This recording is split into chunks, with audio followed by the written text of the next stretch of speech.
महाराज अधिराज योगी राज नवाबे हिंद नवाबे अवध पधार रहे हैं. Yes, you're right.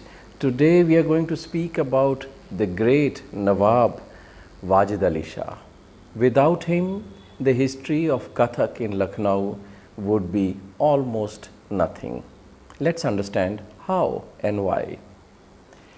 No other province or territory in British India had such bizarre history as that of Awadh or modern day Lucknow. The region was fertile, it had tributary of Ganga and called Gomti flowing through it at the head of the Hindu culture. Kashi or Banaras was nearby.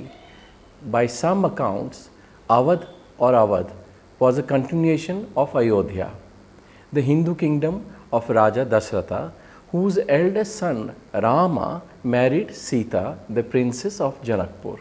In the 4th century AD, it was part of the great Gupta Empire. By the late 8th century, it had become part of the 16 Mahajanapadas: Anga, Magda, Kasi, Kosla, Vajji, Malla, Chedi, Vamsa, Kuru, Panchala, Matsayar, Sursena, Aseka, Avanti, Gandhar, Kanoja. In early 12th century, Qutbuddin Aibak defeated the ruler of Kannauj, and thus the Hindu hold ended and the Muslim hegemony began, lasting till 19th century. Thus, traditions born of many previous centuries amalgamated to become a new culture. This was the ultimate test of two great cultures meeting and merging seamlessly, Hindu and Islamic, fusion at its best. In the mid-16th century, after succession of many small and big Muslim dynasties, the Mughal took over under Humayun, and his illustrious son Akbar made Awadh a province or Suba as part of the Subedari system. The Mughals were great warriors but also developed a practical and first-rate administration system. Akbar introduced Mansabdari system, under which a Mansab or district was given out for administration purposes to a Mansabdar. Thus, Subas or provinces came under the Subedars and Mansabs, districts, came under Mansabdar. This was actually the foundation of modern civil services, the IAS and allied, till today work in district the same way. 500 years ago, much before British even came to India, the genius of Indian culture infused with the Mughals had created the best administrative service in the world. America then, 500 years ago, was still living in primitive culture in the 16th century, unaware of and unexposed to any developed civilization. Europe was living in medieval ages, living in almost cave-like quasi-human habitat and in poverty-ridden backward conditions. India, 500 years ago, already had 1,000 years of history and heritage behind. By then, the Vedic Age, the golden age of the Guptas, Cholas in south, Cheras, Pallavas in south, and the empires by the 16th century had created many lasting monuments like Ajanta, Ellora, Qutub Minar, Taj Mahal, and Red Fort. It also had established and created an administration process for the whole country, almost the size of Europe. It was in this period that the official name of Ayodhya became Awadh, and today Awadh is Lucknow. Awadh was that time divided into 5 Havelis, sort of units or districts, and these were Faizabad, Gorakhpur, Gonda, Bhadech near Nepal border, Khairabad, and Lucknow. Today, Lucknow is the capital of Uttar Pradesh and not a shining example of any exceptional merit, but Lucknow was the most important citadel of culture in central India. It boasted of fine architecture splendors, art, music, poetry, literature, and dance. But for this rich central kingdom, there would be no Kathak, as it saved, nurtured, propagated and promoted the art form. It is in courts of Nawabs of Lucknow that the fine art of Thumri singing came about. It was thanks to the climate and culture of Muslim etiquette that a wandering minstrel lore of Katha form got stylized with courtly class and attributes. Lucknow is to North India in culture and dance terms what Tanjore was to Bharatanatyam in South.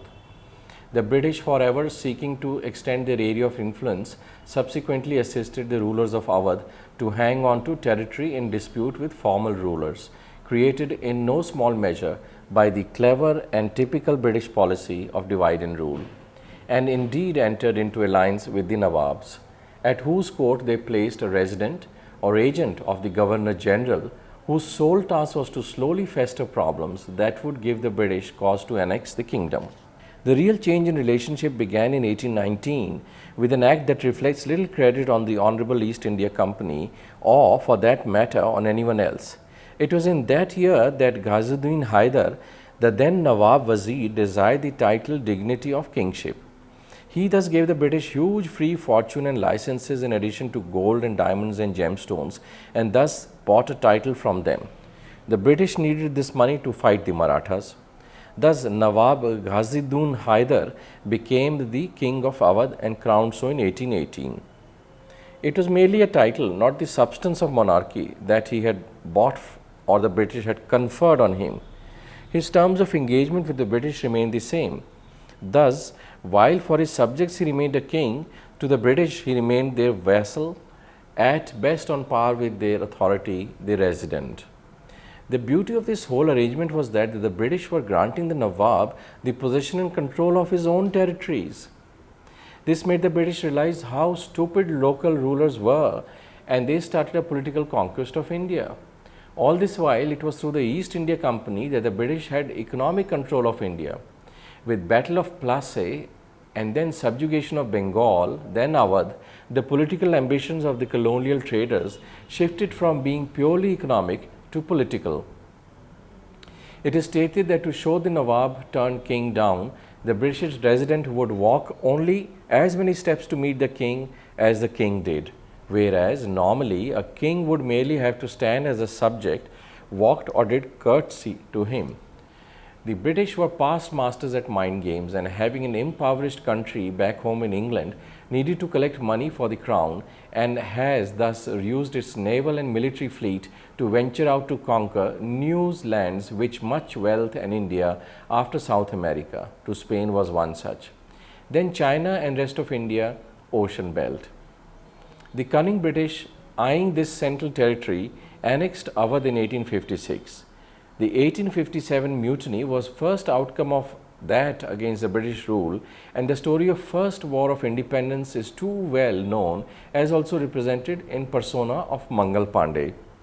Satyajit Ray too made a film on the fortunes of this important province that became Uttar Pradesh with Lucknow as its capital. The film featured Amjad Khan as Wajid-Ali-Shah and Sayyid Jafri Mirza Sahib. Richard Attenborough's was General Outram, who finally schemed to annex the kingdom from Wajid-Ali-Shah, who he claimed was too busy singing and dancing in court and playing chess.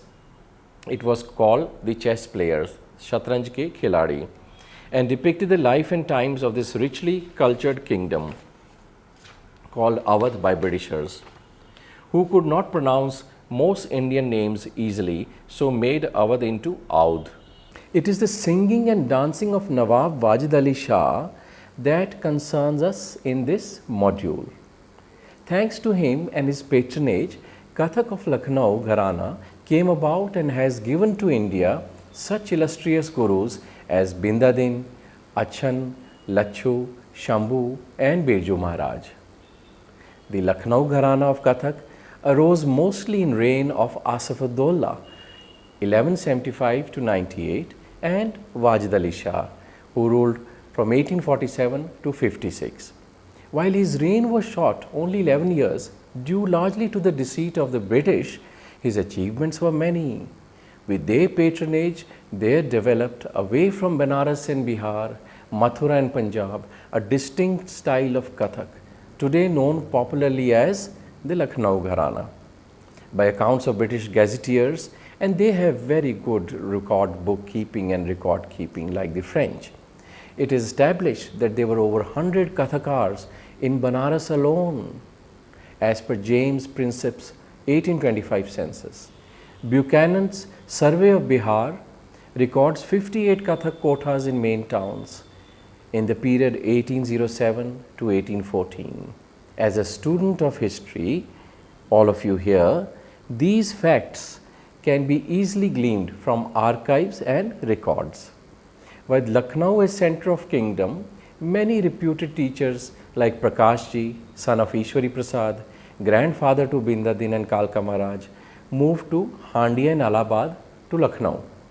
Lucknow attracted many talents from other parts, and thus the court was decorated with many gems. His sons Durga Prasad and Thakur Prasad were both prominent dancers of the court, and Durga Prasad also taught finer aspects of Kathak to the king himself, while Kalka Prasad had inborn gift of rhythm. His brother Bindadin had poetic leanings and mastery. Their combination was formidable, and in Wajid-Ali-Shah found fruition. Bindadin was a great devotee of Krishna, hence his influence on Lucknow Kathak can be seen through this.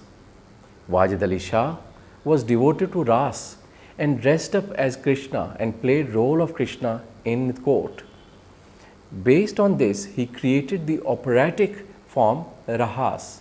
Rahas, a form of Kathak that Ras dovetail with the Rahas part took off. His dancing was so intense and involved that often he was mistaken for Krishna, to whom Wajid-Ali-Shah felt he himself belonged. This was a classic case of Indo-Islamic cultural fusion. These operas were performed in Kaisar Bagh, where an oblong-shaped hall accommodated the king's favorites. He was also a literary giant, having written scores of compositions and two lasting books, Najjo and Banni, both pertaining to Kathak technique and poetry. Several sketches details each stance the position of Kathak body, and in doing these treatises, the king also saved and shared with posterity the early evolutionary stages of Lucknow branch of Kathak. He also authored Sawt-ul-Mubarak. These books showed how the form evolved in courts and how teachers of repute came from far and helped the king document a style which was a synthesis of Hindu and Muslim cultures. These books were printed at his own press with his own seal. In Calcutta, where he lived in Matia Burj, after the British cunningly took away his throne and kingdom and deported him with an annual pension of mere 12 lakhs. These books were lithograph editions, and each copy carries the personal seal of the king. Mohan Khokar Dance Collection has a copy for posterity. In Banni, names of important dancers of the period are mentioned, like Peer Khan, a musician who taught the dancers like Kayam Khan, a dancer trained personally by the Nawab himself, Kalandar Baksh, who trained royal ladies of the court, and Hyder Ali, Muhammad Hussain and Ghulam Abbas were all dancers who took part in Rahas and individual items. Wajid-Ali-Shah was himself very involved with all arts and is credited with the creation of Thumri, a form of music and poetry that can easily be used for dancing Kathak and singing. His pet name was Kaiser, and he also created Kaiser Bagh or palace for artistic pleasures. His Thumris were created under pen name of Kadar Pia. Under his reign, the famous Urdu theatrical work Indra Sabha was penned by Amanat Mia, 1815 to 58. Many such productions were patronized in Wajid-Ali-Shah's time, and he was supportive of both art for elite, performed in court, and art for common men, performed at large. Thus, under him, both Thumri, Darbari and Bazaar art flourished, and he can truly be called the Medici of India. His works were bedrock of Thumri and Dadra, compositions and with ghazals. He was instrumental in shaping Kathak as he was practiced in the courts of the Mughals, and today Wajid-Ali-Shah can be labelled as the Bharat Ratna of Lucknow Kathak. Durga Prasad taught Nawab Wajid-Ali-Shah, at whose court he was following legendary incident or something like it may well have taken place. Durga Prasad ji was in the service of the king, from whom he received a pension to help with the upbringing of his children. Also in the king's service was a great Pakhawaj drummer, Kodoi Singh, who was jealous since his family did not share this privilege. When Kodoi Singh made his complaint known to Wajid-Ali-Shah, it was decided that the matter should be settled by a contest between the dancer and the Pakhavaji. If the latter were to win, he would, as requested, receive the dancer's pension. If not, he would forfeit his hands. Durga Prasad ji became worried since he was getting old, and he feared that his failure to win the contest would ultimately bring about the end of his family tradition. At this point, Durga Prasad ji gifted 7-year-old son Bindadin Maharaj stepped in to beg his father to allow him to compete instead, saying, "Since all this is happening because of me, it should therefore be me who dances in the contest." Durga Prasad ji finally agreed, and in preparation for the contest, Bindadin immediately embarked on the rigorous practice of rhythmic footwork to the exclusion of all else. A month later, everyone gathered in the court in an atmosphere of tremendous excitement. The young Bindadin began dancing in quick tempo, and Kodoi Singh accompanied him accordingly. Neck and neck they danced and played for 12 hours. Neither had gained the upper hand. The king had become restless and hungry, but the court insisted that he not leave his throne even for a second. Bindadin suddenly doubled his tempo and continued relentlessly for the further 4 hours. He ultimately danced so quickly that his feet became a blur to the eye. Exhausted and confused, the Pakhavji lost track of the rhythm for a split second and committed an error. Bindadin had won.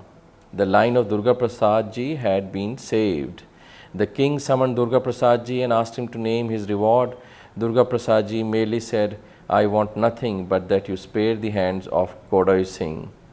His wish was granted, but the embarrassed Pakhavji disappeared from public view for quite some time thereafter, remaining in isolation, refusing all food until he nearly starved. Such was fierce pride of a musician in those times. The following anecdote illustrates Bindadin's imaginative approach. Wajid-Ali-Shah was holding court to a gathering of poets. One common diversion was for the king to suggest a particular scenario to which the poets would apply the reason it had come about.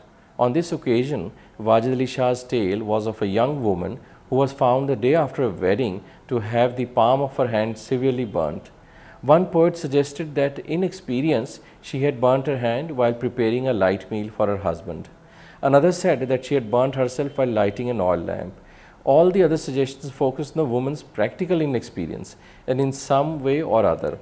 The young Bindadin Maharaj was then called upon for his interpretation, and he began to improvise a verse and to dance it. The young woman is sitting expectantly on her bed awaiting her husband. She is prepared for a night of love, and yet she is experiencing the mixed emotions of joy, fear and curiosity.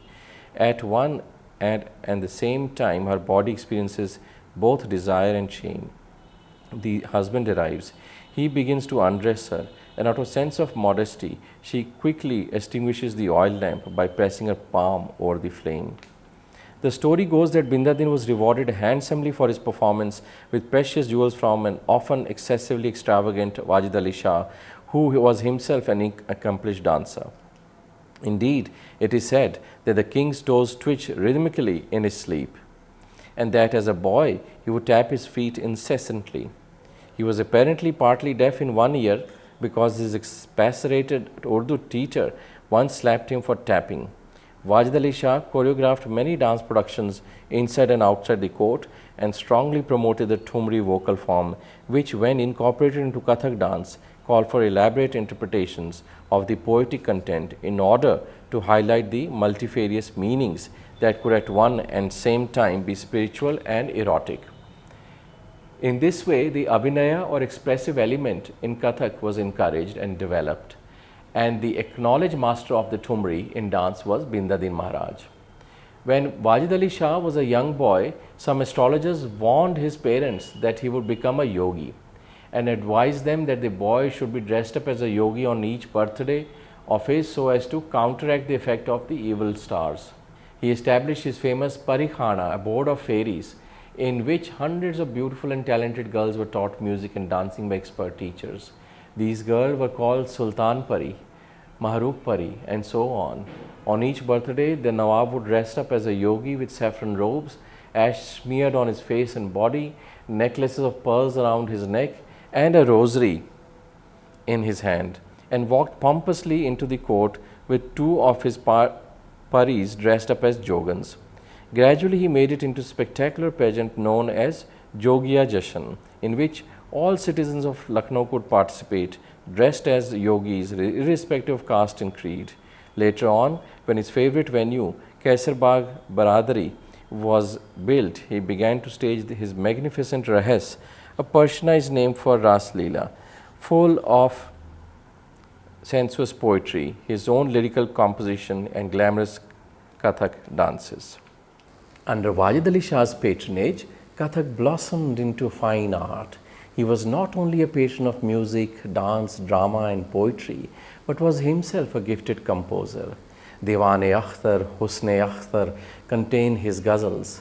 He is said to have composed many new ragas and named them Jogi, Juhi, Shahapasand, etc. What with the grand pageantry of the Rahas, Jogiya Jashan, dance dramas, and Kathak performances, Lucknow became the magnetic cultural center where the most reputed musicians, dancers, and poets of the time flourished and enjoyed his patronage and hospitality. The art we see today, all of you, what we see by way of Kathak, was thanks to many influences that merged and meshed in the court of Nawab Wajid-Ali-Shah. And his early death, he was only 47 when he died in 1887, gave a death blow to the form, because soon after him the kingdom was totally under British rule and all dance and music suffered or was diluted. Much of the Kotha culture that came was an aftermath of this, when state artists had to fend for themselves and were left on the street after Wajid-Ali-Shah, or even seek employment in other courts. Like Achan Maharaj went to Rampur court, Lachu Maharaj migrated to Bombay, where he taught film stars like Wahida Rahman and Meena Kumari. Shambhu Maharaj alone remained in Lucknow until called to Delhi to join the Bharati Kala Kendra. Now Birju Maharaj is the shining star of the Lucknow Gharana in Delhi.